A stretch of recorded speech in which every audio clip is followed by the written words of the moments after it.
Good morning, everybody. Thank you for coming. Welcome to the Media Community Board meeting for the 19th of May. And I ask for any apologies, please.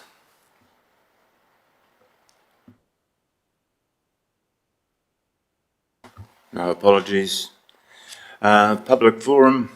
I'll ask Erin to introduce our speaker for public forum, please.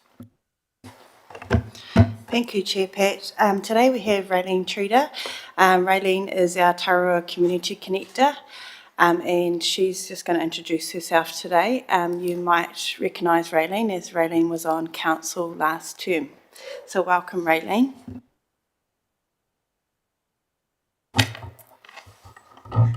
First of all, thank you very much for having me at your meeting. Thank you, Rona, for introducing me. I'm Raylene, the Taurua Community Connector for Sport Taurua, which is a branch of Sport Manawatu. I deal with play, active recreation and sport. So things I do in this role is, I'm also covering for Hinikawa, who's on maternity leave at the moment. So not sure how long I'll be here, but yeah. So to organise the Taurua Sports Awards, the Sevens tournament, and events in the north and the south. So basically what I'm here for today is just to say that if you know anyone in the community that needs any help with their sports club or want to get an initiative underway within their sporting area, just let me know. I'm available to come and work with them. Yeah. That's it. Yeah. Have you got any questions about my role or? Yeah, we got any questions? Anybody got a question? Yeah, thank you, Chairman. Yeah, Raylene, are there any initiatives at the moment you can tell us about which are going on, particularly in this area? So at the moment, we're looking to hold, how we do the primary school Taurua Sevens. We're looking at doing a secondary school one. Yeah, so that will involve Taurua and Dannevirke High School, and so we've had interest from the Wairarapa up to Wanganui. So this is for secondary schools under 400, so 400 children there. It's just that they don't get the opportunities like the bigger schools to compete in those kind of things. So we're looking at holding it at Bush Māori Sports a couple of weeks after we hold the Taurua Sevens tournament. Yeah, and further to that, Mr. Chairman, are there any issues funding or, managing the program that you have? Not too bad. We have a fund at Sport Manawatu, the Te Mainawa Fund, which is a Sport New Zealand fund that we can get money for to deliver programs or support programs in the Taurua. So there is money available for programs. Yeah, and that funding opens again in August.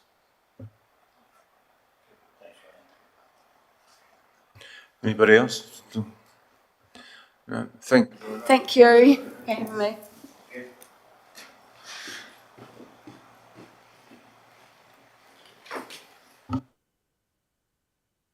Now we have a presentation from Matu. If you come forward, please.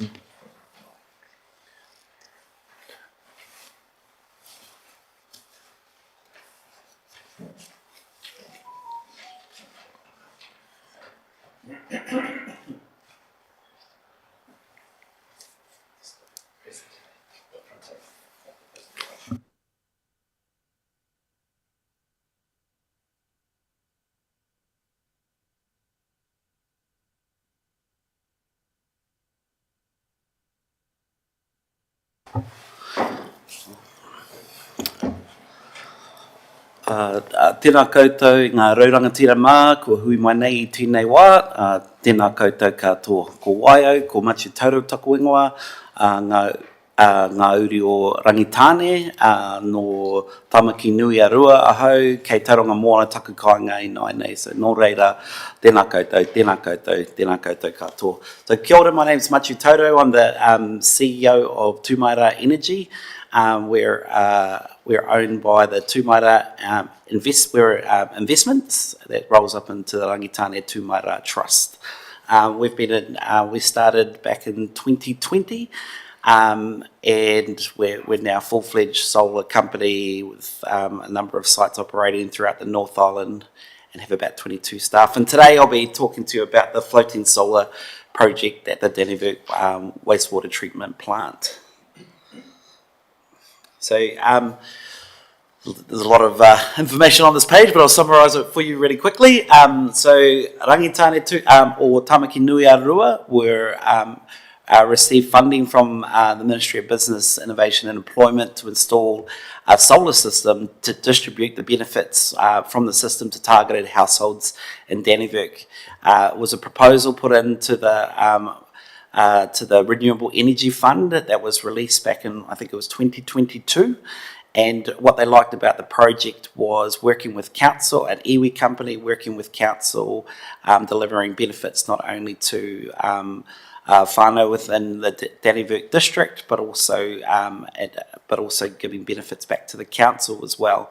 So how the project works, Rangitane o Tamaki Nui Arua will be the project owner. Tūmara Energy, who is us, will install the system. It is intended that the wastewater treatment plant will purchase the power from Rangitane or Tamaki Nui Arua at a discounted price, and any additional electricity that is generated will be sold back to the grid, and the benefits of the surplus from the project will go back to targeted households within the region. And when I say targeted households, they're low income and vulnerable households, so the ones that need it the most. Again, so how the benefits will be distributed. So again, I'll summarise this really quickly. So essentially, the households. What we would like to do is to distribute meaningful benefits back to the household. So what we're saying is we want to match the winter payments that are already available and spread that throughout the year. So credits will be collated over 3 months, and then they will be distributed in the following 3 months to give people certainty of their distribution during that period. And all that surplus will include excess power and power sold to the Dannevirke wastewater treatment plant. Overall, the plan is to put 872 panels on Pond 4 at the wastewater treatment plant. So that gives a total capacity of 536 kilowatts. And estimated generation is about 646 megawatts per year.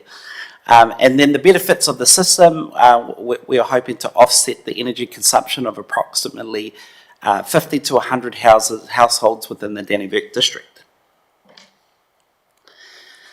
The business case, so what is the compelling case for this project to go ahead?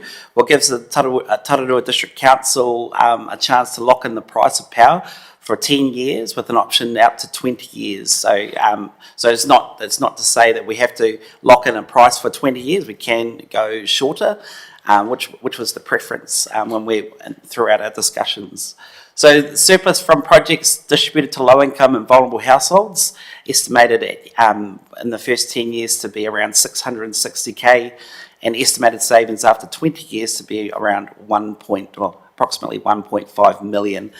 And project savings for Tararua District Council under this agreement, estimated savings for the first 10 years are around 374k, and estimated savings after year 20 will be around 1.5 million. So those numbers are flatlined for the distributions to households. However, estimated savings for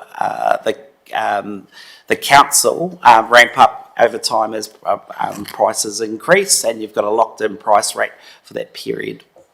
Other benefits we considered, whether it's an optimal use of land. So we've always discussed throughout the solar industry using areas like wastewater ponds as they have no other use other than the treatment of wastewater in the council. But it's an opportunity to leverage some extra benefit out of that pond. We've co-located the system right next to an offtake. So quite often with our solar farms, we're putting them straight back into the substation, and that goes straight back into the high voltage network. In this case, they will go into the low voltage network and increase the capacity of power within the district. And our conversations with Scam Powers say that we've got a deficit within Dannevirke of about 1 megawatt of power, so this will add to that. There's also some benefits of reduced evaporation of the ponds and the cooling effect of solar panels. And then obviously less reliance on the grid. And this is our proposed phase 1, and we're hoping to put a battery in, which will give even greater resilience in the event of a power cut.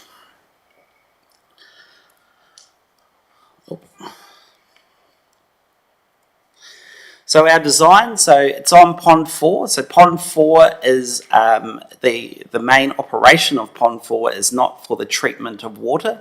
It's to handle storm water that comes into the system through an inlet valve in between the ponds there. So there's no active treatment in that pond as that pond fills up with water and that gets pumped back into Pond 3 after weather events. So the panels will also install 4 110 kilowatt inverters, and that'll go on the main switchboard building housed on the left there. The installation is expected to take around 2 to 3 months, around about a month of installation to put the panels on the water, so that's reasonably quick. We can deploy these panels reasonably quick because we're not digging holes into the ground. We're just simply assembling them on the bank, pushing them into the water, and then connecting them when they're in the water. So we will have concrete blocks around the outside of the pond, and that will ensure that we don't affect the liner of the pond. And we've had engineering completed to confirm that the cables that the concrete blocks connect to the floating platform will not impact the pond liners. And that's I guess I've got questions here, but just to give you an update of where we're at with the process at the moment. So we've submitted the resource consent. The resource consent includes a landscape report. We've had engineering done from a specialised solar company from Australia who has done a number of these floating solar arrays. We've worked with a company called Mybit, who is the leading manufacturer of floating solar arrays in the world. So we're just trying to deal with good quality people and good quality products. We've had about 3 months of engineering completed by David Veal at Y-Waste, who has confirmed that there is no issues with the engineering design and also any impacts with the liner. We've completed cultural assessments by both Kahununu and Rangitane. Right at the moment, there is a few more questions that are outstanding that I've submitted over the weekend, and we hope to have those completed by around about Wednesday this week, and then hopefully all of those address all the issues. So from what I've seen, there's nothing significant outstanding that might hold up the project within the resource consent process. And in terms of deployment, we've got the panels currently in our warehouse, and the floating modules are sitting at the Rangitane-owned farm just down the road. So this project is once it gets the resource consent, it will be shovel ready, and we've got teams ready to complete the deployment. So one of the teams will be Dave Barber's electrical crew. He's been doing a number of installations for us within the area. We've got our team, which one of the electricians worked on the only other floating solar array, which is in Rosedale up in Auckland. And then we've got another project manager who's currently doing a couple of other floating solar arrays in New Zealand. So we think we've got the right people. We've had the right advice from the most reputable engineers that we can find, and we've got some experience in completing these solar arrays within New Zealand as well. Yeah. That was really a brief, quick run through of the project. Any questions? Yeah, Matu, I'm not quite sure what I heard there. Is there some of these in Australia but none in New Zealand? Or? Yeah, there's one in New Zealand up in Rosedale. It was done by Auckland Watercare, and there are a number of them that have been completed in Australia. Yeah. Yeah. One of the advantages compared to the Rosedale one here is it's a large body of water that moves a bit. Sorry. So the one in Auckland is on something like this, or?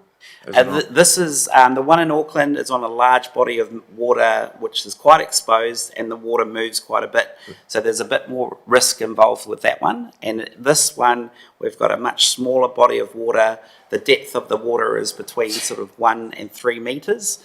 And which reduces the risk of the project because this floating solar array isn't going to move like the one in Auckland has quite big waves, whereas here it's very flat.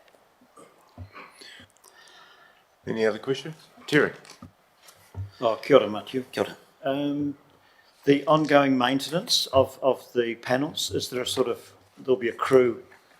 Will there be a crew locally for that, or Correct. How's that happen? Yeah, so we've got a crew of electricians that we contract for all of our work within the region, which is Dave Barber, he's a Rangitane electrician, and then throughout the process, their role will begin with the cleaning of the panels, but primarily for maintenance on the system, and then we seek to build a workforce of Rangitane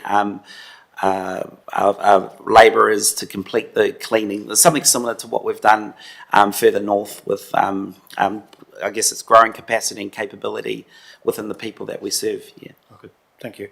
The other question that I have is that what are the effects on the ponds themselves? You know, the actual aerobics, etc. With having the panels on the ponds, and the other one is what happens when the ponds need to be cleaned or emptied, or will they be cleaned before the installation, giving you plenty of time before that happens?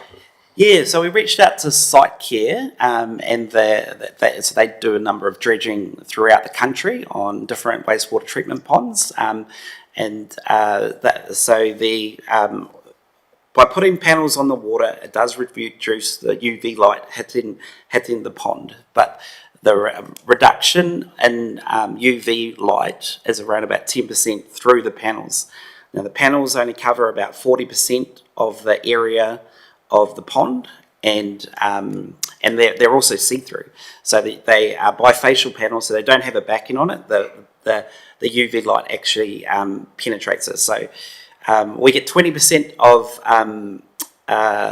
20% extra generation from the back of the panel, so at least 20% is penetrating the panel into the water. So that calculates to around about 3 to 5% reduction on the total anaerobic biological activity of that particular pond.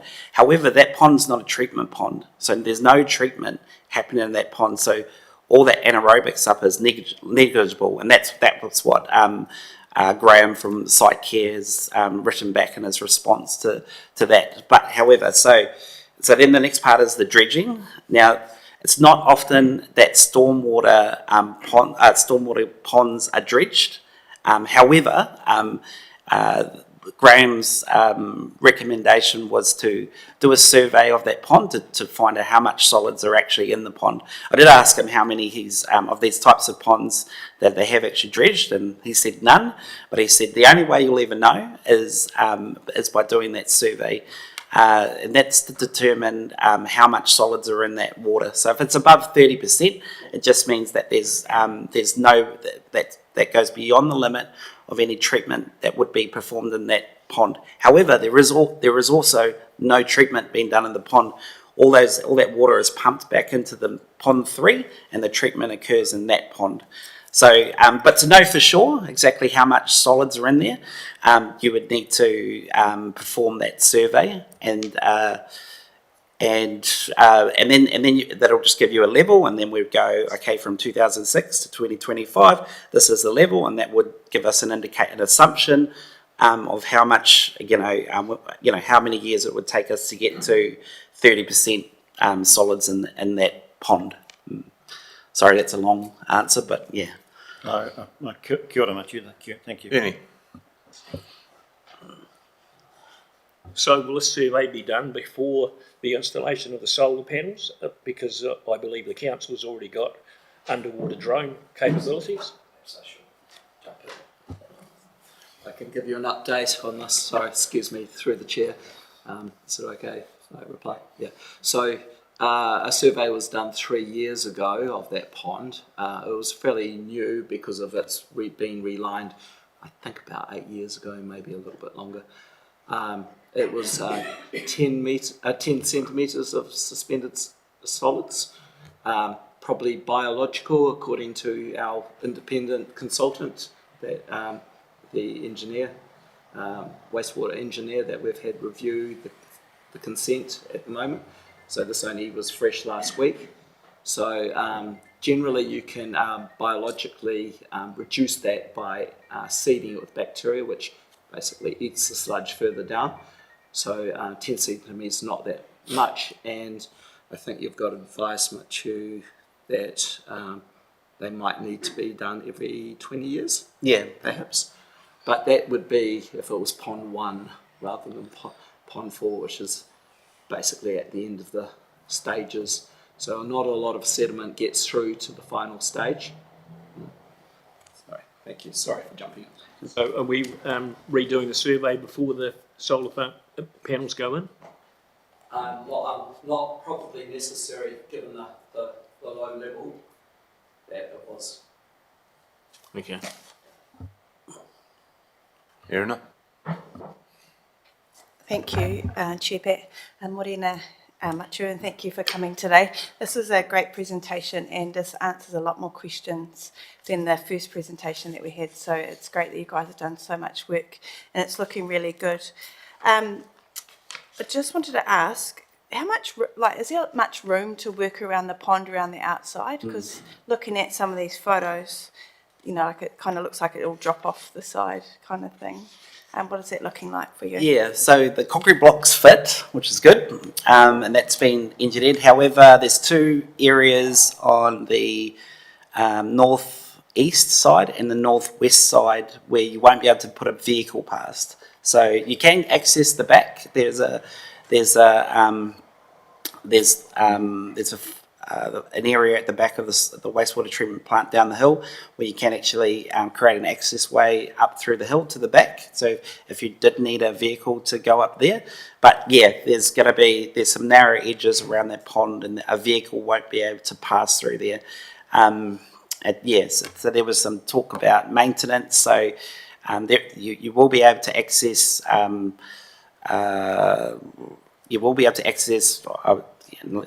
Maybe 70 to 80% of that area with a vehicle, and then the 20 to 30% will need to mow the area on foot. Yeah.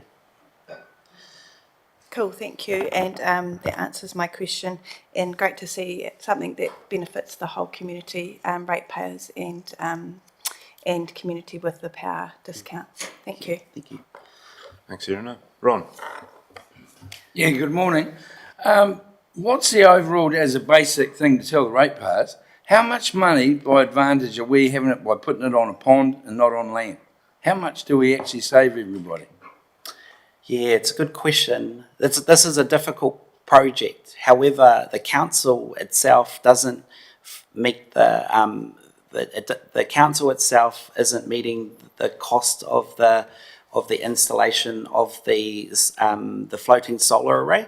So, like for example, when we worked with Hamilton City Council, there was a number, and we were doing it. It's a completely different project, but they did a lot of engineering work, and they did all the work that we're doing to decide the project, and then they did a tender out to a provider for that project. So around about for this project, given the work that we've done today, around about 30 to 40% of the cost of the project is in the upfront work, and then the delivery of the actually floating solar array is a much smaller cost. So you get the benefit of the smaller cost and without the outlay to do it. And then and then the council were hoping to save them 10 to 15% in the first year, and then it just increases as power increases. I mean, it's a bit of we're always talking forecasting, but what we've seen recently and what we know from Transpower and the way the power prices are going, they're going to go up. And that's going to, so you get two impacts. So one is saving on the upfront costs to do the investigation of it, and then obviously saving power from day one, and the liability of almost all of the liability passes back to Rangitane or Tamaki Nuiarua to make sure it's operating correctly. So you only ever pay for the power that you use, and none of the maintenance. It's just how do you put it? Everything else has either been on land, and so you don't know of any that have failed by putting them on water. I don't know of any that have failed. I could find some that have failed, but I could probably find the same amount that have failed on land as well. Like I know of significant ones that have they've been affected by floods, and the whole thing has gone under. So we'll have insurance on the solar array. We've tilted the panels to 5 degrees to deal with the wind loading. So that just means, I doubt you'll find a 5-degree pitched floating solar array in the world because there's just no standards for wind. We've just made this one as safe as possible, and the wind impact it is windy, but what you're saying is the advantage of this is the answer to some of our power problems that we're going to get in the future. My question is to you: long term, in 50 years, they're still going to be going as good as the day you put them in. In 50 years, in 20 years, yep. So I'll for sure. For 20 years, they will be going. That like the panels themselves, I've seen panels over 30 years old. As long as we keep them clean, so there's a fair bit of maintenance that we'll have to do on it. So what I'm saying to you, to the ratepayers of Dannevirke, it's a no-brainer. You're saying this is a no-brainer to not get on board. We need to get on board with this to benefiting the ratepayers of Dannevirke. Yeah, for this project, absolutely. Cool. If we were to put it on the ground, you don't get the funding. That's stuff that's already being done. This is also already being done, but we get to do all the work to enable this project to happen. Yeah, no, it'd be good to let our grandchildren know that that was the best thing they ever did, was put those the panels on the sewage pond. Absolutely. To benefit us. Yeah. Oh, that's great. Thank you. Oh, good on. I just want to add just quickly. Obviously, the opportunity cost of not using land, so the land's not being tied up in anything and can be used for other uses, but also the investment. I guess the key thing for the ratepayers is the investment from central government into our district, which this is an investment from MB directly into our district, not to the iwi, but to the district. So I guess the upfront cost, like we're saying, effectively there is minimal for the council, and it's the saving year on year on power that we've collectively, through central government, have been able to bring to town. So I guess that's the story for ratepayers. What is the initial investment for ratepayers, and what is the saving for ratepayers over the years that it operates? Long term. Ernie? So are we, at the same time, are we also going to utilise the capped rubbish dump area and all the grazing land that we've got around the ponds that's being grazed with no return? Yeah, it's a difficult one. We did a lot of investigation on that area, but it becomes a real problem when we start moving the distance from the power source. So we want to be as close to the transformer as possible. There's an opportunity up near the other transformer. However, we had some opposition to that spot when we investigated it in our initial consultation, so that's why we moved away from there. And then there is a lot of land around, but it's quite hilly, and it presented a number of challenges. So in the end, the actual lowest risk was having floating solar on the ponds. So where did the opposition come from to use the old rubbish dump that's absolutely no use for anything else? Not in that site. It was up the top where the grazing land is. It was a distance thing from the main power supply, and we needed to place the solar array as close to the main power supply, which is by that wastewater treatment plant building. Yeah, and after that, it becomes a bit of an exercise when we start having really long cable runs, like through the site back to the building. And it just, we start to reduce the size of the array till it doesn't make a lot of economic sense. Gary? Matthew, just one further question is the surplus from the project. How will you be identifying the low income and vulnerable homes in Dannevirke for the distribution of these funds? Yeah, we've got some criteria from MB around what that is. So at its simplest form, this fund came under the Māori Housing Renewable Energy Fund. So the way they defined Māori housing is that there was a Māori person within a household. So at its simplest form, it was that's what we're looking for. That was disadvantaged, experiencing hardship or power poverty. So those were our initial criteria, we also looked into health problems as well and other criteria that the Runanga came up with. So really, this will be led by the Runanga and recruiting those targeted households. I understand that they have already identified a number of people that would qualify under the criteria that they've given from their existing knowledge of the district. So can we assure our community that this will be cross-cultural? Cross-cultural? Yeah, for everybody. Well, as was said, that this is funding with a criteria. Yeah. So as cross-cultural as you can get it. Māori marries a Pākehā, Pākehā marries a Māori. Whatever, that's the reality it does. It has got a tag for the first 50. Yeah. Our message, Terry, is there's two prongs to this. There's the saving to ratepayers, all ratepayers, all ethnicities, but the specific fund that brought this project together specifies we have to support Māori and power poverty. So, and answer no, it's not cross-cultural. The distributions themselves are not cross-cultural, but the project funds that get generated are for everybody in the terms of rate saving.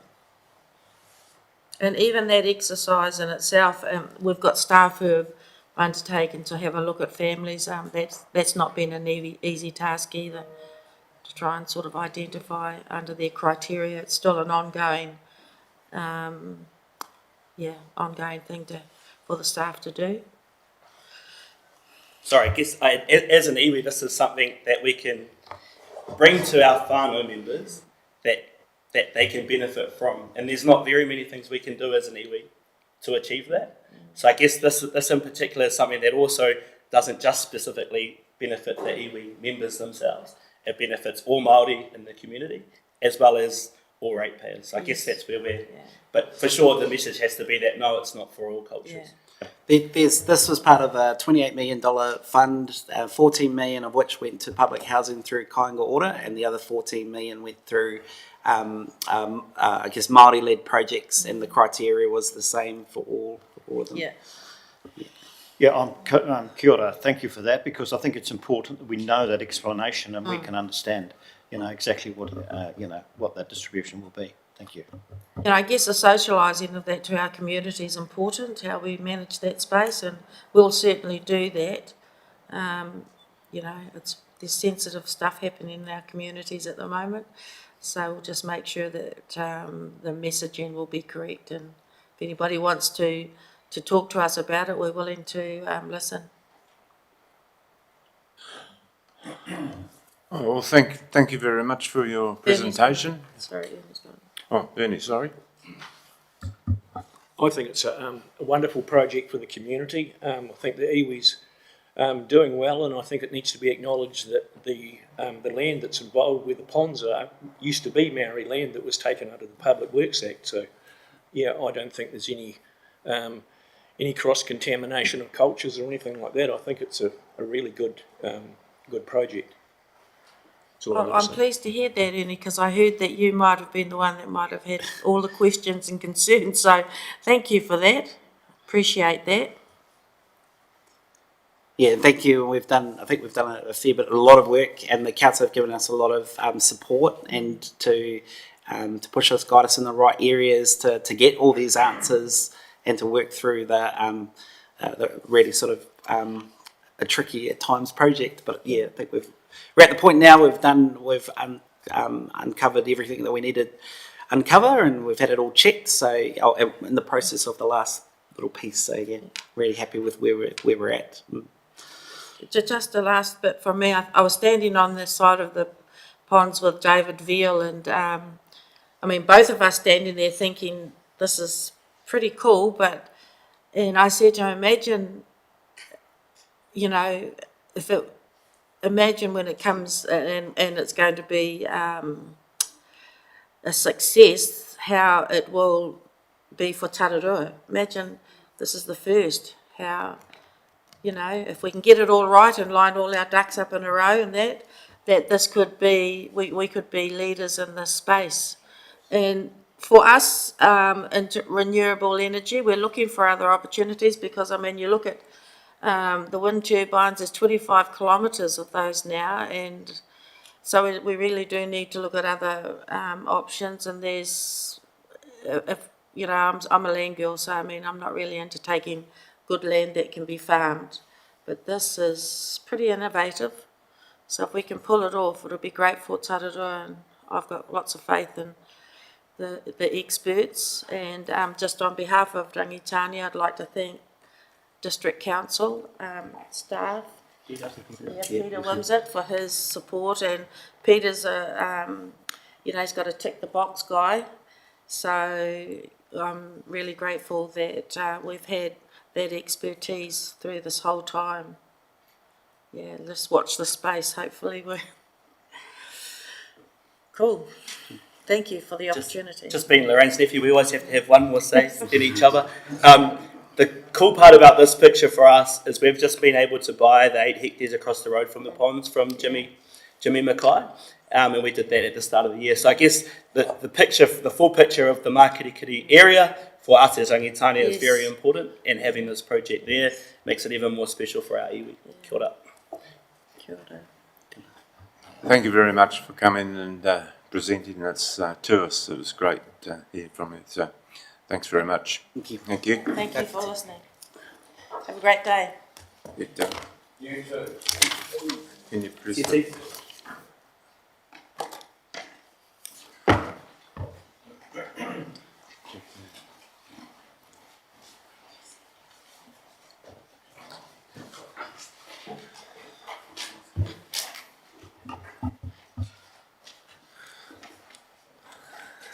Right, move on.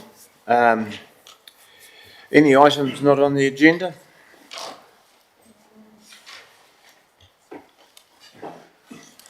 No.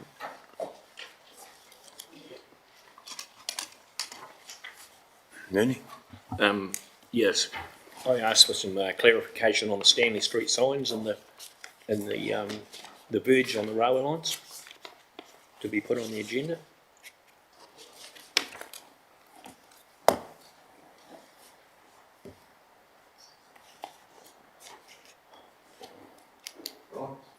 And also the progress on the fencing around the railway lands. I'm getting hounded about that. Station Street.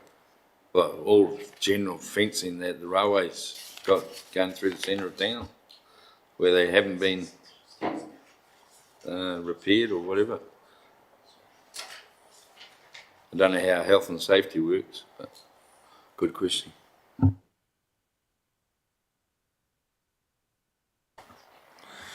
Okay. We got any conflicts of interest? Anything?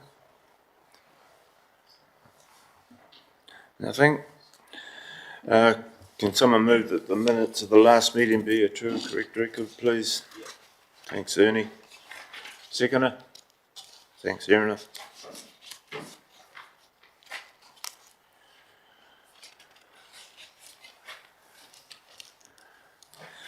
Tararua District Council report.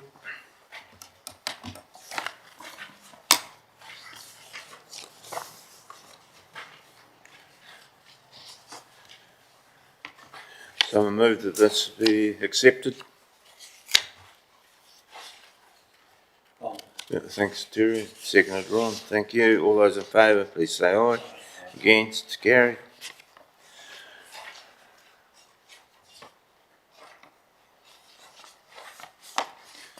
Any questions on page 16, 17? Pardon? 17, 16, 17? Good. 18.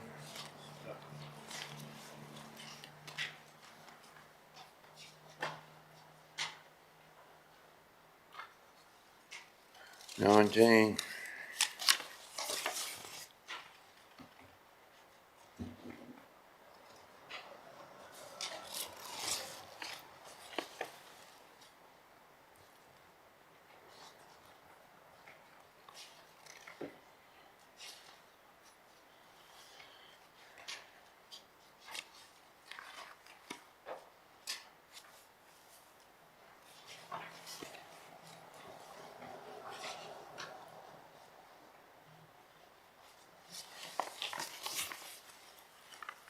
20, 21,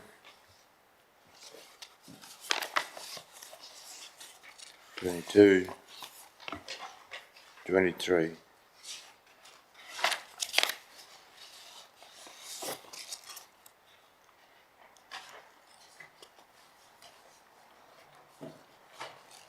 The extraordinary meeting, that one be accepted, please.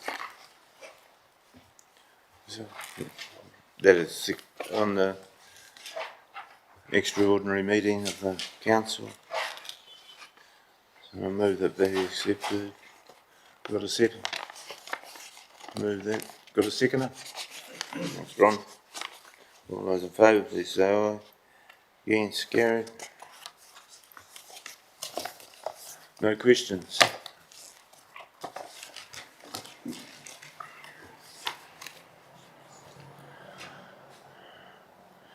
Right. Consultation of the Taurua District Reserves Management Plan.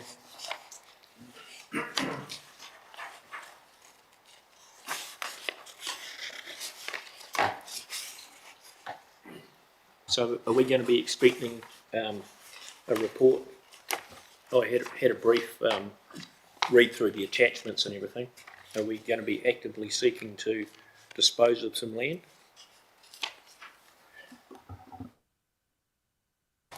Through you, Chair Pats, this is about the Reserve Management Plan 9.1. This is what, not the disposal. 9.1. Yeah, not the disposal of the land. So this is the Reserve Management Plan that will be. So it's in consultation at the moment, and after the consultation period, the final report will come to council for approval.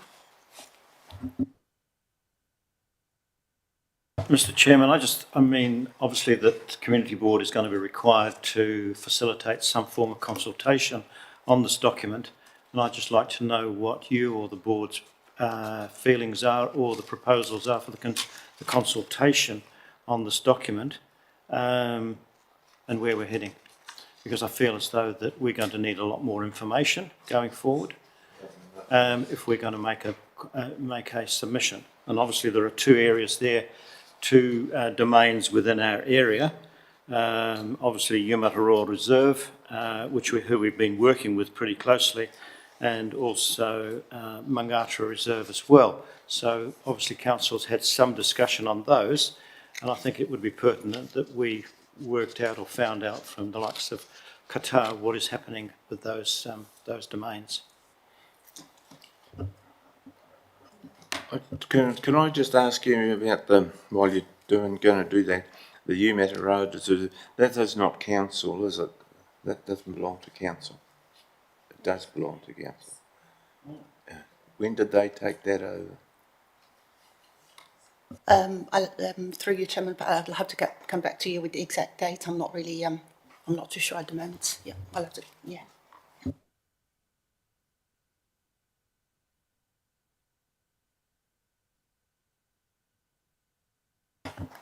Through you, Chairman Pat. So any specific questions, if they can be submitted, that will be great, and then we can respond to those questions. So any information that you need, because everything we have on the RMP is pretty much out there for the community to to give feedback on.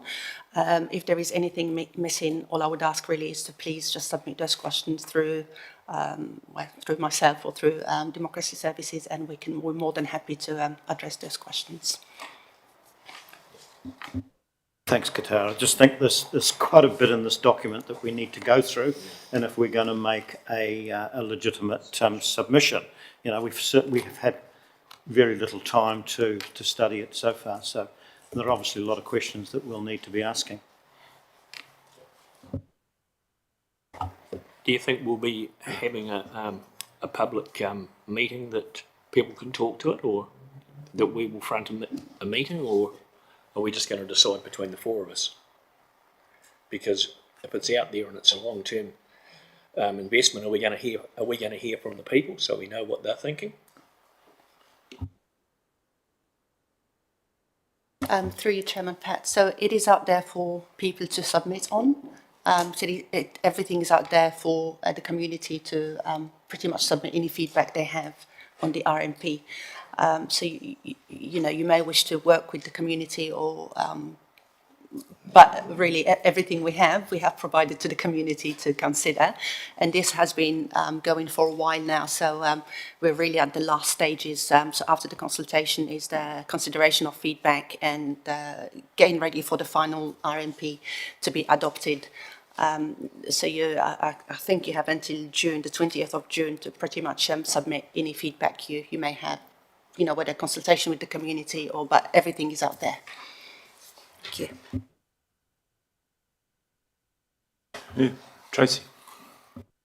Thanks, Chairman Pat. I mean, one of the roles of the community board is to facilitate those community conversations, and there has already been feedback come in from Imatara and Mangatoro Reserve, but it'd be a great idea to go and meet with those communities and talk through what their aspirations are and what they'd like to see and any feedback. Yeah, so I'd highly encourage you to meet with those communities and facilitate that and work with them. And not only that, we have the ongoing issue at the Ngāparu Reserve as well, so we need to discuss it with those people as well. Move on to the next one. Infrastructure Management Report. Someone move that this be accepted. Oh, this one. Oh, because someone moved that the consultation one. Thank you. I'll second. Now we've got the next one. Infrastructure Management Report. Someone move that one be accepted, please. Thank you. I'll second that.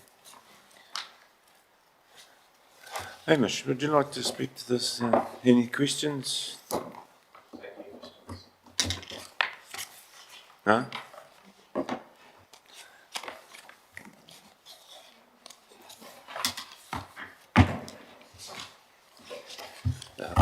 Thank you, Chair Pat. So happy to take the report as read and take any questions. Bearing in mind we haven't taken it through council yet, so we haven't had that rigour quite yet. Okay. Has anybody got any questions for Hamish? Yeah, thank you, Hamish. It's pleased to see that the Otonga Bridge is finally underway. When's the completion date? I think I did read somewhere, completion date for this project. I'd have to look up the details for you exactly, but they're certainly well underway now. I think within the next couple of months they should have it completed, and I think the aim is to be pretty much done by the end of the financial year, being end of June. Oh, lovely, great. Thanks, Hamish. Can I ask you, you've been you went down south to have some awards. How did you get on with that? So we were very lucky to be to win our category award. So this was at the Apopo Asset Management Conference. We were up for an award for the Community Award for the Route 52 project, and we were very privileged to also win the grand prize as well, which was sort of the overarching award for that project as well. So we'll be welcoming in a special taonga to the district in the next few days following that award. So yeah, very privileged. You mentioned 52, that's what you got it on, was it? Yes, the Route 52 Yeah. project. We got great feedback on the work we did with the community out there and how we built up a couple of contractors through that project. So that was, very good event. I noticed that on our last meeting, I had been out there to a function out at Herberville, and I mentioned on our meeting how good that road really looked. So congratulations on that, and spread that through. Thank you. Thank you. Yeah, full credit Any to the other team. questions? Yeah, with winning the award, Hamish, what was so special about it? Why? How did we manage to win it? What are the details around it? The criteria for the award, I should say. Criteria for the award. So the community award that we were up for was around working within the community and working with contractors and the likes of HES and Alf Alabaster. Those two contractors worked really closely with the Alliance. They were able to be built up. Alf grew his business from 2 or 3 people to quite a decent crew, and learnt an awful lot. And that journey and being able to spread the money across that whole route, we spread it pretty thin and had some really good outcomes. Able to make it a lot more resilient, and the fact that we did it through the cyclone and all that sort of thing really sort of paid off for us. So yeah, it was great.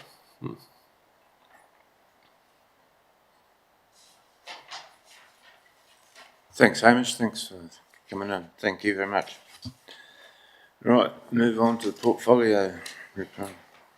So I move that be accepted. A mover for that one, please. Yeah, thanks, Aaron. Second, Ron. Any questions on that one?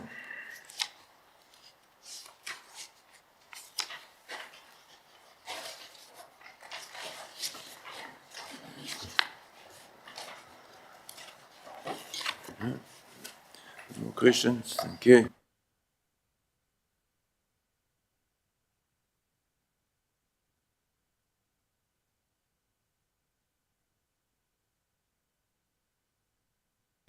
Okay, starting off with the Chamber of Commerce, just what we've been doing and what we've been up to.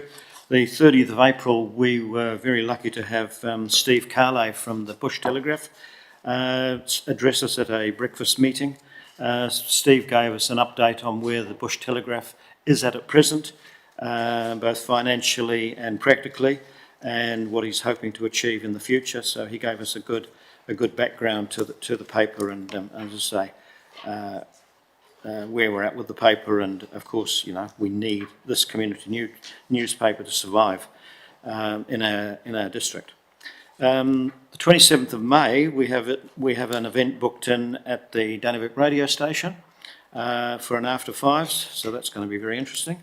28th of May, just to let people know that Minister Scott Simpson, the Minister of Commerce and Consumer Affairs, will be here in Dannevirke on a consultation round. The 24th of June, there will be an after five here at the District Council, and it's been titled Mythbusters, and no doubt that Mayor Tracy will be able to fill us in a bit more on that one, where we're at. Moving on to the Vehicle Trust. Last week the Vehicle Trust celebrated its 10th anniversary of service to our community here in Dannevirke, providing a transport for our senior citizens mainly, but all people in need of transport within the district, and that business is progressing exceptionally well. You remember at the last meeting we had a presentation from Juliet van der Oord on a project at Ormondville for the construction of a viewing platform to view the Ormondville Viaduct. Well, that is actually progressing well. We have been liaising with council staff, and I have to say that that's gone exceptionally well. So hopefully we'll see some further progress in the very near future on that. Just a very quick update on the Lamison Memorial Trust. The design is just about complete, and we're now working towards funding of this project, and we've been consulting with our project management team over the next couple of weeks to progress that project further. So that's me at the moment. Thanks, Mr. Chairman. Any questions for Terry?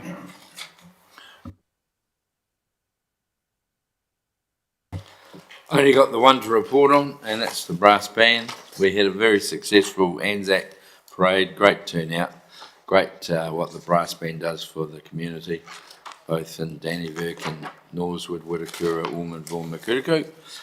Everybody was very pleased with what they'd done, and again, it's onwards and upwards with the brass band. Thank you.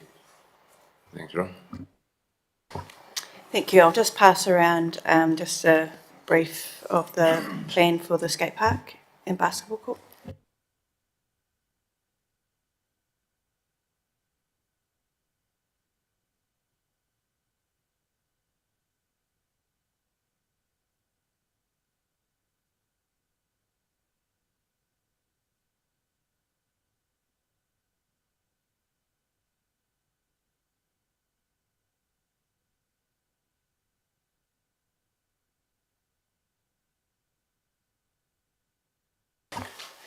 I'll just quickly go through the feedback we got from the community when Rich Landscapes came, and then I'll go through the plan to just give you a few more ideas, because it's all in skateboard street language.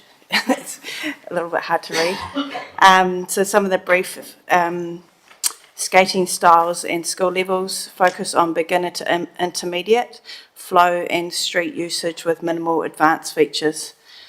Support progression with new and intermediate users. Park flow and layout. Open space allowing for multiple users simultaneously. Standalone mini ramp or potential blended with organic styled flow bowl or similar. Setup could be like a snake run from start to finish points. Street styled space with range of fundamental elements. Accessibility for different age groups, younger and older children. Feature style. Features that cater to different users, skateboards, scooters, bikes and mountain bikes. Transitional elements, ramps, half pipe, snake run, spine and bowl. Street elements, variety of rails, ledges, gaps and drops. Varied shapes and sizes, different heights for different abilities. Inclusion of fun and functional features like rollovers, jumps, tunnels, stairs, volcano transitions, and fly out area. Other design considerations, entry and exit to the existing pathway that's already in the domain. Don't isolate the cenotaph. Want some form of connection with protecting the cenotaph at the same time. Consider space between the fountain and skate park for amenities and enhancements for anyone who decides to do the fountain up. Space for families together with room for siblings to play together. Trees. There's a couple of dead trees in that area, so they just got an arborist looking at the trees in the area around the skate park, because there are some that are dead that need removal. Amenities. Incorporate shaded rest areas accessible for skaters between runs. Seating areas, picnic spaces, water fountains already there, toilets already there.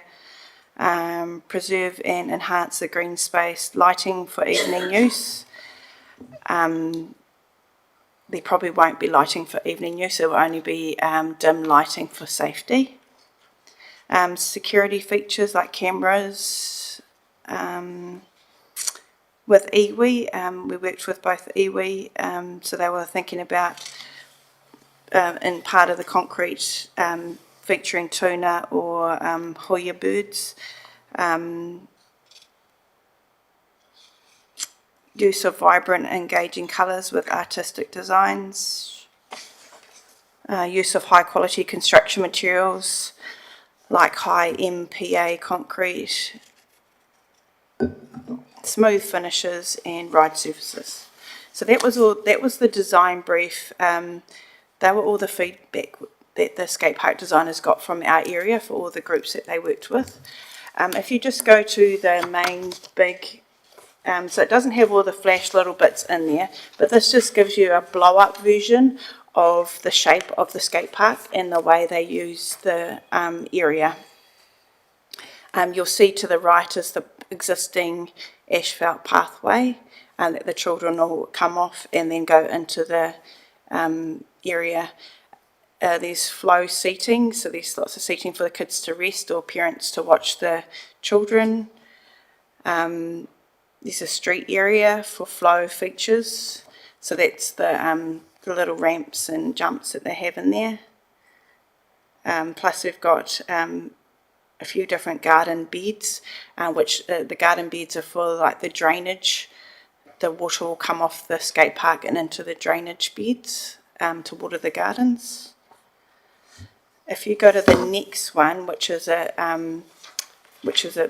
sort of more of a bird's eye view, if you come along the pathway and head south, you'll see a square, and that's the basketball court at the bottom, the half court, just to give you an idea. It couldn't be right next to the skate park because there's two manholes that were causing us a bit of strife. So the manholes were for the old paddling pool that used to be in the park. So we've had to have a gap between the skate park and the basketball court. So the basketball court is south. And then the last picture you've got is a sample of, we haven't got the final design of the skate park, the basketball court, but that picture is just to give you an idea what the basketball court, what we're kind of looking at to put in there. And that's me. We've got another meeting with the skate park designers tomorrow to finalise everything, and then they'll be able to carry on, and so I will come back later on with a more in-depth design. Also, we've been really lucky. The designers are going to do the design for the basketball court for free, which was not part of the skate park design and the money that we received from council. Also, the basketball court will be done first. It needs to be done within the next 6 months to keep our funding for it. So that will be done first before the skate park. But if there's any questions, I'm open. Tracy. Thanks, Chairman Pat. Erin, it was really helpful when we coned out the area and just showed what was going to be used for the skate park. I wonder if we can do that again, just to keep people in the loop, and also with the basketball court, just so that they've got that visual and can address any of those concerns around the location. Yes, that's a great idea, and it was good to see it all coned off. We are looking, once we've got a more in-depth plan, we're looking to do like just a fun day down there with bouncy castles and stuff for the children. So I think we will, once, that will be a good idea to incorporate that by coning it off at the same time so people can come along and come and ask us questions and have a look at the plans and just a bit more public consultation. Yeah, thank you.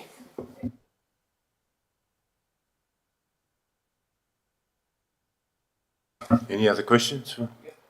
Yeah.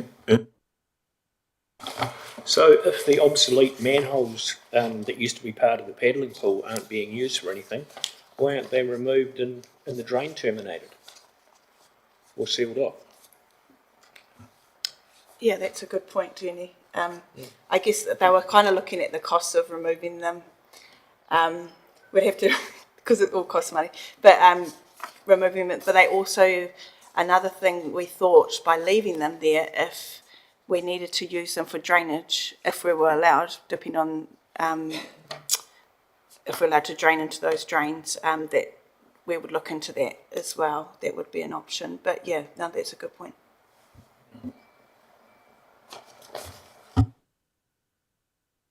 Any other questions? No, thanks, Erina. Thank you.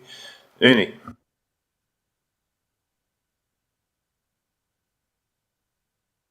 There's a bit of discussion with the community garden at the moment because it's growing faster than was anticipated. So, yeah, but everything's tracking pretty good. The boss lady's away on leave at the moment, so we've got the monthly meeting tomorrow night, but there's nothing urgent coming up. Thank you. Right, go to correspondence. I've got a letter here to the Community Board. You can all read, if you all read it, at the back. About a change of name for a road name.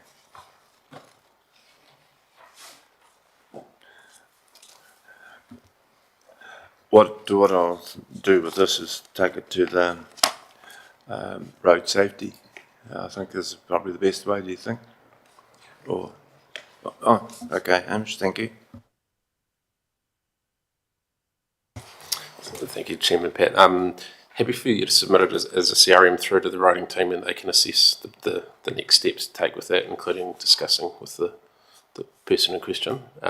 There are quite a few steps involved to that process involving public consultation and the costs associated with it. So happy for that to go through as a CRM, and then we'll take it through with the rating team, and they can advise what's next, if that's okay. Ron, are you happy with that? Yeah, it was brought to my attention on Anzac Day out at Horowika, and the concern is they have the motorbike trail thing out there, and when there's an event, i.e. an accident, they're getting the ambulances there on a crucial time is the big question of course, going back to that road and so. So I would be safe in ringing him and telling that we're going to put a CRM in and watch it go through the process. Yes. Which is definitely going to take a bit of time, I realise that. Certainly, yes. So, yep. Like 12 months? I wouldn't put a figure on it. The guys will do an initial assessment as to the validity of the request, as they do for any CRM, and then follow it through from there, and we'll certainly advise anyone interested. Thanks, Hamish. Cheers. Thanks, Hamish. Ron, would you like to move that the correspondence be accepted then? Yeah. Second it? Yeah. Thanks, Ernie. Thank you. Right. Discussion items. High Street tree trimming. Who's that? Ernie?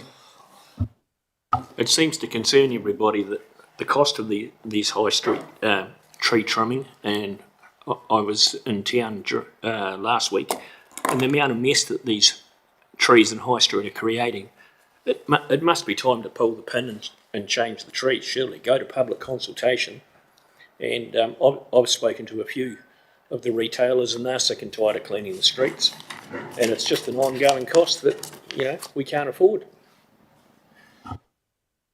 The ongoing costs you mentioned, do you know what the ongoing costs are? Well, every time the arborists prune the trees, it's with the traffic management and all the rest of it, they're talking 30, 40, 50 grand, aren't they? 30, 40, 50 grand. Hamish might be able to answer that. Thank you. Through Chair Pat. So, talking with the Alliance, they're doing one trim a year at the moment, and it's costing somewhere between $10,000 and $12,000 loosely. Just depends on how much material you have to take away. Certainly, there's ongoing maintenance to pick up leaves and that sort of thing. But now the Alliance are doing it themselves. They're timing it, so they can only have to do one a year. So that's not costing a huge amount of money. Happy with it? No, not happy with it, but that's going to take them out.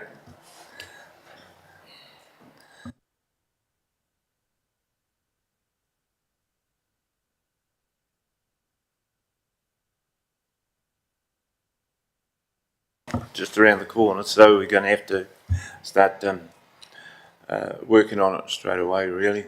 So unless we're going to get left behind and all of a sudden it's going to be spring, so we can work on that. We'll have a sort of a private meeting and we'll sort that out. Same with Market Day. Market Day is going to be a wee bit different this year because of elections and stuff like that, so we might be all missing, so so we're probably going to have to do our bit before then and then just pass it through. Wakaro Awards. Wakaro Awards, how's that going? Ron, how are you going with your Wakaro people? Yeah, pipe band, definitely got a couple. I don't know if I've given them the forms. Brass band, same deal. Kura Kaupapa, I haven't heard from, but they've got a form out there. So just waiting to hear back. So I just told them to come back to the office. So how many have you got? Roughly? Be 5. 5. That's forms, that's not people. A couple that I've been told of from the high school, but yeah, I haven't seen any forms. Maybe you've only received one. That's the same one. And that's all. We'll better shake the cage. Yeah. We do have Total College too, I think. I've got 2. You've got 2 from Total College, yeah. There's only one 4 months. So one, if we can, we'll have to get on. Well, it finishes at the end of the month, doesn't it? It's when it closes, is that right? I think it does. So we need a collective effort then to go and make sure there's at least 3. Otherwise we're going to be back the same boat. Yeah. Dead right. Righto. Eastern Street.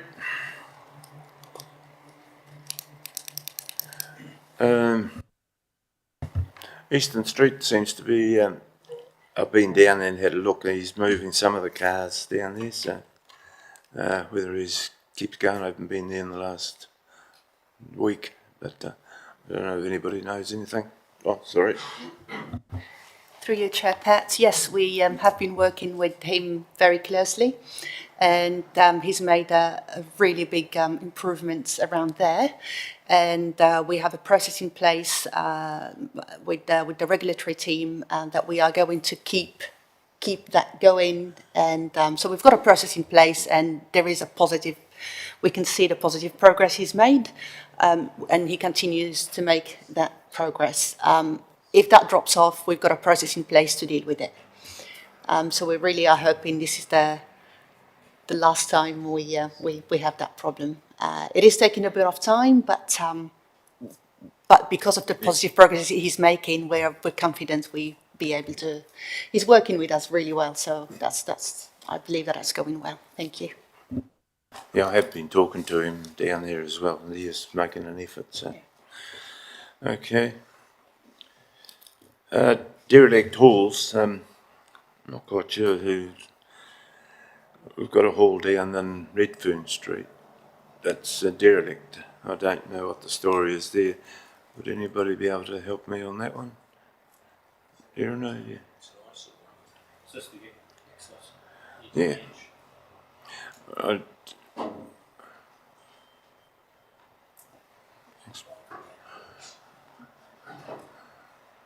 Thanks, Brian.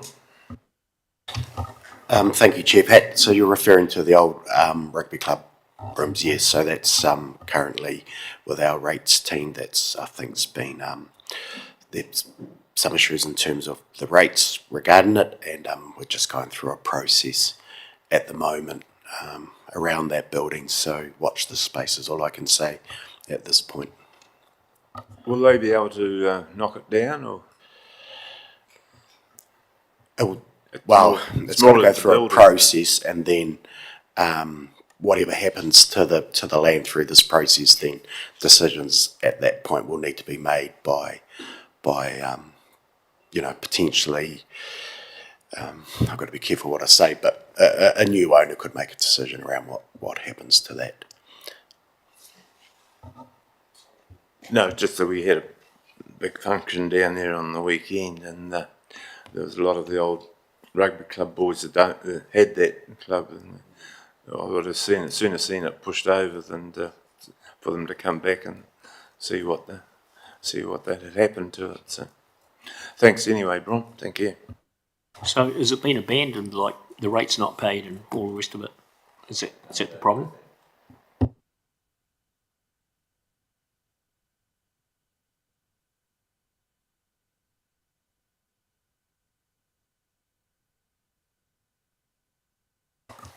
Stanley Street sign.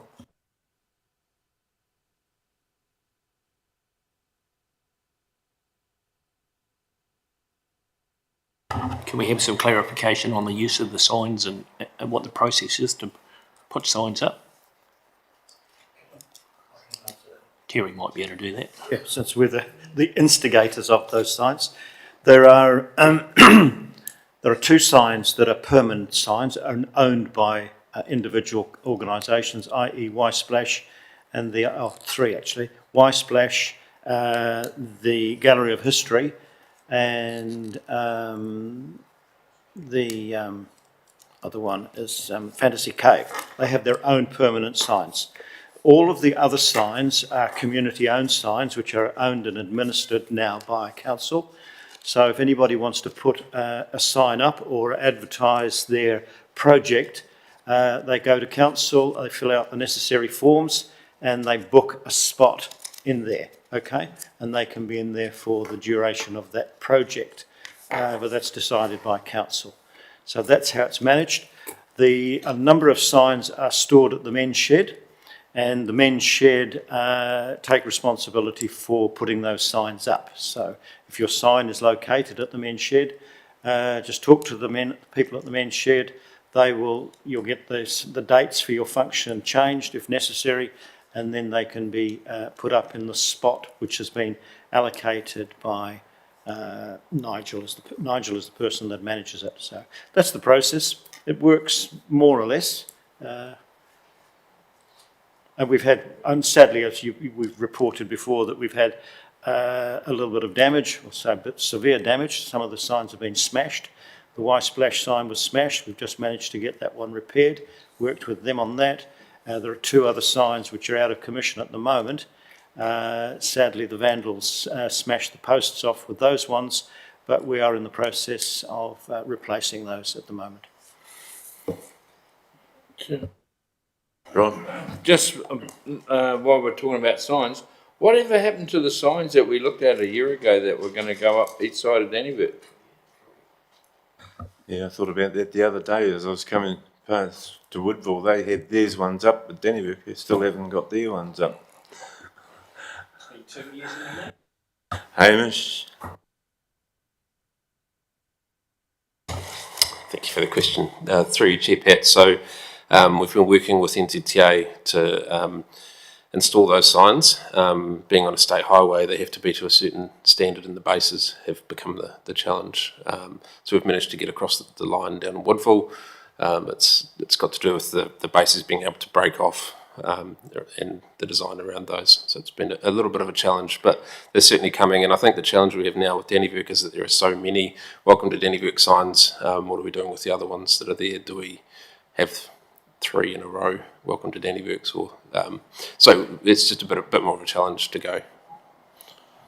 Wasn't it a while ago they mentioned where they were going to put it, and they said they were going to put one down at O-Ringi, Welcome to Dannevirke. Well, hell, that was a long way away before you get to Dannevirke, isn't it? I hadn't heard that theory, but yeah. They had two, one way out the other way as well. But anyway, thanks very much for that.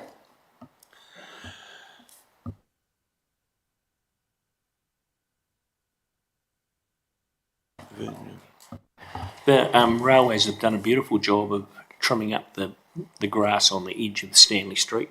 Can we ask for it to be sprayed from now on so that it at least stays tidy?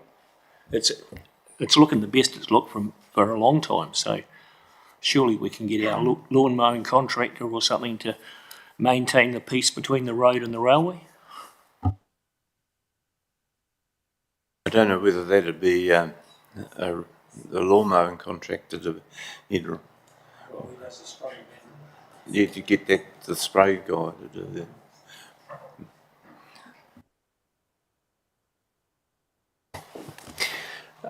Thanks again for the question. Through you, Chair Pat, so that piece of land isn't actually ours to maintain, so we could put another request through to Kiwi Rail. You could, as a board, could put a request through to them to increase the level of service at that location. What is sitting there? You talk about Kiwi Rail. What about the fence there that's been broken down for a few months? So once again, the Kiwi Rail land is outside of our remit, so if you've put a request through to Kiwi Rail to have that prepared, that would be my suggestion. We've written a letter to them. Okay. I think they just sent it back to say they accepted the letter back, and that's, we don't know anything more about it. I wouldn't be able to add to that, unfortunately. Fiona? I did see that they had repaired the temporary fencing that was fallen down on the railway. It's actually been put back up and fixed, but it's not permanent fencing, but it has actually, they must have listened to the letter that you guys sent, but we'll wait for permanent fencing.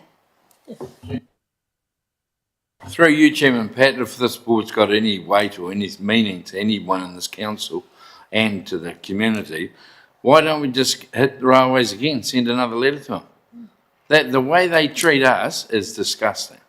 If we had fences for health and safety as a council, we'd be getting slammed. Now, that is a problem up there. We just got to wait for some little kiddies to go walking on the track, and then they'll be all up in arms. So why can't we send them another letter and put them on notice? They don't mind putting their trains through our town, do they? Why wasn't the person that damaged the fence held responsible in the first place? Like, if you have a... Yeah. Yeah, but that was obviously hit by a vehicle, so it was...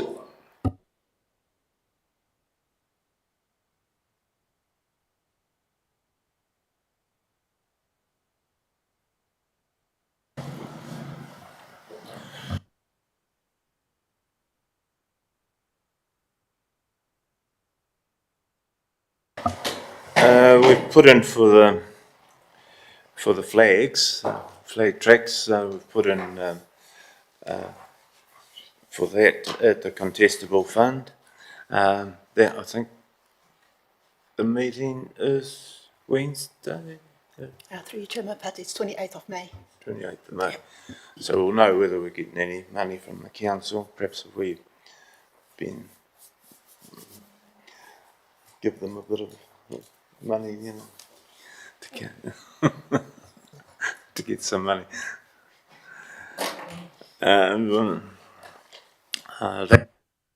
That's us for the day, people. Thank you very much. Just one, while you're on the flags, Chairman Pat, who will actually be managing and maintaining the flags once they're installed? Community Board. Community Board.